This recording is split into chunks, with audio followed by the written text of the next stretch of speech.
Arjuna, after hearing about the golden bird, says Krishna, this self-knowledge, this Atma Jnana is so fulfilling. I don't need anything more than that. Krishna says, hey Arjuna, but you haven't reached there. You have to lose yourself. When the great golden bird is his charioteer, directing him on the field, who has been his sakha, who has been his relative, bandhu, yet the doubts are just clouding Arjuna. Isn't it? We are also like that. We will say, no, no, no, I vouch by the words of my Guru. And when the Guru tells you to jump, you will say, oh God, he's mad. He doesn't know what will happen if I jump. Gone. The moment is gone. So the same thing, in spite of Krishna telling Arjuna everything, that there is nothing for you to fight. You just go and shoot the arrows. I'm there. You are not killing anybody. You are that golden bird. Tat tvam asi. Knowledge level, yes. Experience level. So he now says, Krishna, I understand. I want to be. So can I now be that? Let me run away from this battlefield. So this is what we will do. Because now this battlefield is not exciting right now. It's the bitter fruit, right? So we want to say, okay, can I escape this bitter fruit? And that looks more pleasurable. That fruit looks more pleasurable right now. Let me be there. So he tries to escape it with Krishna by saying, no, no, no, let me be in this. And let me just stay with that sense of the golden bird. Not experience yet, sense. And so then Krishna tells Arjuna in the 3rd verse, he says, Shri Bhagavan Vacha, Lokesmin dvividha nishtha pura prokta maya nagha jnana yogena samkhyanam karma yogena yoginam. He says, in this world, O Arjuna, there is a twofold path, as I said. The path of knowledge of the Sankhya and the path of action of the yogis. So the path of knowledge was what we saw in the story of the 2 birds, the Mundaka Upanishad. The Upanishad, which gives us the complete knowledge, the jnana, without the second. And he says that there is this path and there is the path of action. And he tells Krishna that, however, don't think that by non-performing an action, you can reach actionlessness. Because look at the bird. You remember the story of the bird? There was a state of actionlessness. It didn't do anything. It didn't seem to do anything. Just like the sun. Doesn't seem to do anything. It's just sitting there. Good for nothing.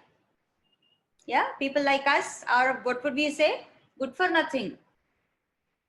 Right? Thankfully, there was one line in our science. The sun is the primary source of all energy, yeah, on earth. Because of that, we may want to believe that everything on this earth is coming from that sun, which is the ultimate source of energy. Right?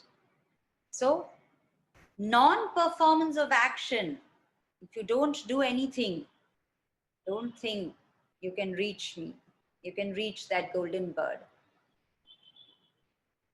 Does the sun perform any action? Does the sun perform any action? We will say, no, no, it doesn't do anything. We are the ones who are doing. So if it doesn't do its work, then you will all be able to do our work? No. So action in inaction, and inaction in action. So the sun is what? Action in inaction. Just like the yogi. All the action is happening, but they are in inaction. Very difficult to comprehend this term. It has to be experienced. But still, with our alpa buddhi, let's try whatever we can through these examples. So not by non-performance of actions does man reach actionlessness, nor by mere renunciation does he reach perfection. So he tells, because he has understood, Arjuna wants to just renounce and run away because he doesn't want to now do anything in this Yuddha Bhumi. He says, okay, I'm happy. Let me just renounce this and be still.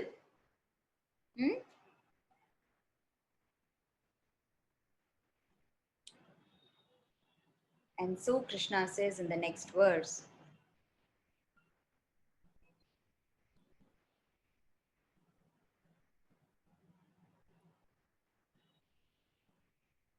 how many of us can remain without action if we say, okay, don't act, don't do anything? All of us wanted to become the golden bird. Yeah? So let's not do anything. Let's say for the next 5 days, you just have to sit in one place. Then what will happen? Nahi kaschit kshanamapi jatu tishtatya karma krit. He says, Nahi kaschit kshanamapi.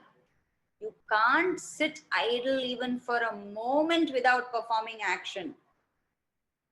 Because you will be made to act. You will become helpless and you will be forced to act by the qualities born of Prakriti. We have seen the gunas, right? The Rajo guna, the Tamo guna, the Sattva gunas. They will operate in us and they will push us into action.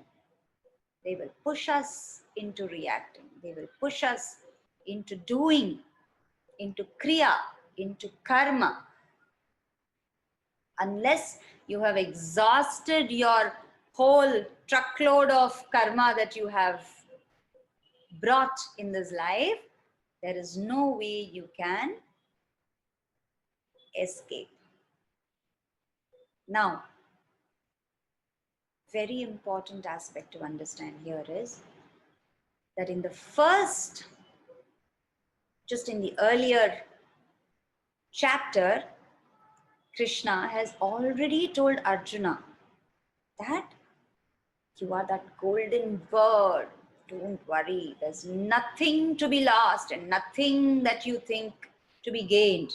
You are just merely appearing to act, but you're not doing anything. I am there with you. Right? But when he knows, Krishna realizes that Arjuna wanting to renounce is not true renunciation. It is not that which has come out of deep vairagya, viveka, right? Mumukshutva, no? And the Shat Sampattis. There is still in him that which wants to run away from the situation. So many of us, in fact, many yogis also, or sannyasis, many people take up to sannyasa also, thinking that they can run away from the samsara and be released from the shackles of the bonds. But what do? They'll run away from here, from this samsara, and they will set up another samsara in the ashram. Yeah? They will give up the attachment to the house and they will have an attachment towards their kamandalu, their place, the water pot, the place of meditation. Yeah? All of these, they are not free from it. They are caught with other things. The only Rupa Nama has changed. The form has changed. Right? Which is of no use, says Krishna. Because he has realized that he is not really seeking that. He wants to run away from this stage of action that we are all in. Right? Many times, many of us too, probably, turn towards spirituality in the beginning only to run away from these aspects of stress, aspects of poor relationships, fear, anxiety. That is all we are seeking. We just want that our health should be good enough, our relations should be normal, relationships should be good, uh, mental state should be peaceful. That's all we are seeking. And we are pretty much contented with that. We are not seeking that true liberation. We are only seeking those momentary. So what do? We do all the yogas and the kriyas and everything. But they hold us only for some time. Right? Again, we are caught. It does not release us from anger, pain, hatred, jealousy, many, many such emotions that cloud us from time to time. And above all, even if we release ourselves from all this, the ego, the aham vritti, the I identification with everything around doesn't leave. We'll say, I don't eat much. I eat all well, good food and all that. I don't even need too many things. I'm very much happy and contained with my, little house and little things that I have that I need. All that is there. I'm very, very contained with all that. But the I, the aham, ahankara, that is not lost. If the I is not dropped, how will you realize the light?